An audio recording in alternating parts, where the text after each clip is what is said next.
جب ہلاکو نے 656 ہجری میں بغداد کو تباہ کیا تھا، پتہ ہے کتنے آدمی قتل کیے تھے؟ 15 لاکھ آدمی۔ 15 لاکھ آدمی، کئی دن ان کا قتل عام ہوتا رہا۔ 20 لاکھ کی آبادی تھی، 5 لاکھ کیسے نکل گئے، بچ گئے یا اس نے خود چھوڑ دیے۔ 15 لاکھ آدمی ذبح کیے اس نے، اور اس کے پیچھے بے شمار جو چل رہی تھی نافرمانی، اس میں ایک بڑی نافرمانی فرقہ واریت تھی، اور شیعہ سنی فساد اور شافعی حنفی فساد، مالکی حنبلی فساد۔ اب تو چونکہ اللہ نے ایسے بلاک بنا دیے کہ جو شوافع ہیں ان کا بلاک الگ ہو گیا، احناف کا بلاک الگ ہو گیا، حنبلیوں کا الگ ہو گیا، مالکی افریقہ میں چلے گئے، حنفی وسط ایشیا میں آ گئے، شافعی مشرق بعید میں چلے گئے، حنبلی بلاد عرب میں چلے گئے، تو ان کی آپس میں کوئی وہ پھینک سینگ نہیں پھنستے ہیں۔ لیکن چونکہ شیطان نے تو محنت کرنی ہے، تو اہل السنت والجماعت ہو کر آپس میں اتنے لڑائیاں ہیں، اور مختلف جتنے بھی مکاتب فکر ہیں سب کے آگے مختلف مکاتب فکر ہیں، اور وہ آپس میں نفرتوں تک پہنچے ہوئے ہیں اور بغض تک پہنچے ہوئے ہیں۔ یہی حال بغداد کا تھا، یہی حال بغداد کا تھا۔ اللہ مجھے بڑے بول اور دعوے سے بچائے۔ بچوں، تاریخ پڑھے بغیر دین سمجھ میں نہیں آتا پوری طرح۔ آدمی عبرت نہیں لے سکتا، سبق نہیں لے سکتا، صرف فقہ میں گم ہو کر ایک عجیب قسم کی وہ مخلوق بن جاتا ہے۔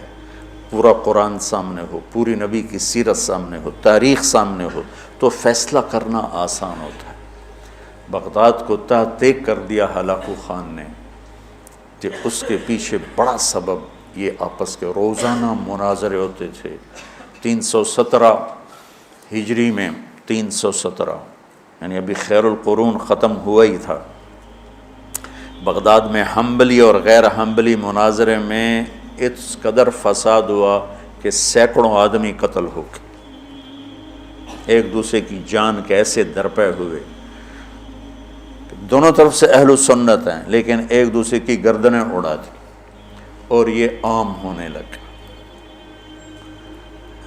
تو اللہ تعالیٰ کی طرف سے وہ عذاب بن کر آیا 656 ہجری میں۔ اس نے سارے بغداد کی اینٹ سے اینٹ بجا دی، اور ساری کتابیں اٹھا کے دریائے دجلہ میں ڈال دی۔ دریائے دجلہ کا پانی 1 مہینے سیاہ ہو کے بہتا رہا، اتنی کتابیں اس نے ڈال دی۔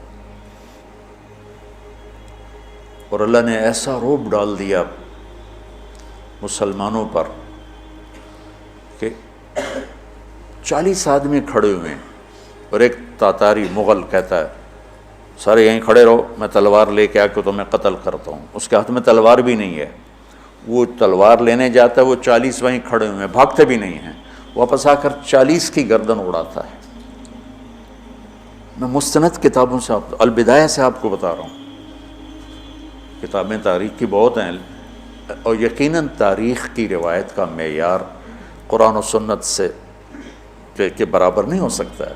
تاریخ کچھ کہے اور حدیث کچھ کہے، قرآن کچھ کہے، تو تاریخ کو چھوڑ دیا جائے گا۔ صحابہ کی آپس کی لڑائیوں کا معیار تاریخ نہیں ہے، قرآن ہے اور حدیث ہے۔ وہ انسان تھے، بشر تھے، ان سے خطائیں ہوئیں، لیکن میرے اللہ نے کہا کُلًا وعد اللہ الحسنى، میرے نبی میرا وعدہ ہے تیرا ہر صحابی جنت میں جائے گا۔ بس اس کے بعد ہماری زبانیں بند ہو جانی چاہیے۔ جن کو اللہ نے معاف کر دیا ہو، ہم ان پر زبان کھولیں گے تو ہلاک ہو جائیں گے، تباہ ہو جائیں گے۔ تو بچوں، آپ کو نصیحت کرتا ہوں، اور جو سن رہے ہیں، مسلمان بن کے چلو، اللہ کے واسطے فرقہ واریت کی لعنت سے نکلو نکلو نکلو، یہ ختم نہیں ہو سکتے۔ ہاں، ہم جڑ کے چلیں، اپنے اپنے مسالک پر چلتے ہوئے ایک دوسرے کو عزت دیں، احترام دیں۔ مولانا محمد قاسم نانوتوی رحمۃ اللہ علیہ، جنہوں نے دیوبند کی بنیاد رکھی، بہت بڑے مناظر تھے بر صغیر کے، ساری زندگی کسی مسلمان فرقے سے مناظرہ نہیں کی، ساری زندگی۔ حضرت تھانوی کے مواعظ 30 جلدوں میں ہیں، پڑھو۔ کسی پر رد کیا ہو ایسا بدتمیزی کے ساتھ اور اس طرح اس کی پگڑی اچھالی ہو، جن کے نام پر دیوبندیت قائم ہے۔ 3 آدمی بنیادی ہستی رکھ، ایک حضرت تھانوی، ایک حضرت گنگوہی، ایک حضرت نانوتوی، یہ 3 آدمی پلر ہیں دیوبندیت کے۔ دیکھو انہوں نے کس طرح، اگر کہیں کسی کا رد بھی کیا ہے تو ایسے نہیں کیا کہ انسانیت سے گرا ہوا کلام ہو یا لہجہ ہو یا گفتگو ہو۔ اور مولانا قاسم صاحب رحمۃ اللہ علیہ نے ساری زندگی کسی مسلمان فرقے سے مناظرہ نہیں، ہندو سے کیا، سکھوں سے کیا، دہریوں سے کیا، عیسائیوں سے کیا، نیچریوں سے کیا، لیکن کسی مسلمان فرقے کے خلاف آپ نے مناظرہ نہیں کیا۔